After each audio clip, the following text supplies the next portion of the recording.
ega ei ole selles mõttes, et ma isiksusena ma arvan, olen selline suhteliselt sisemiselt see põlemine on päris suur ja sellist ütleme nii, et minu see ärevuse foon on olnud, ma julgen väita, selline 20 aastat või rohkem on olnud ikka päris selline, päris kõrge.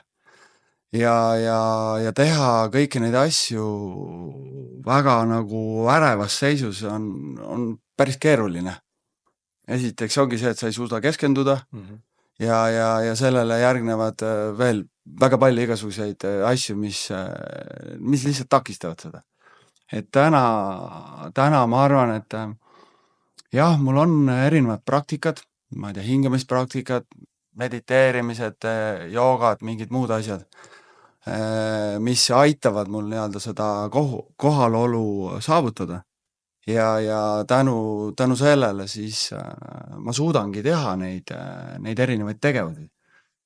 Et aga noh, pigem jah, et see lihtsalt aeg on lihtsalt aidanud mul seda saavutada.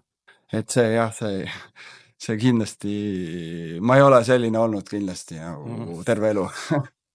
et pigem jah, sellised viimased aastad on olnud rohkem sellised võib-olla ärkamise ja kasvamise aeg ja jah, nii ongi.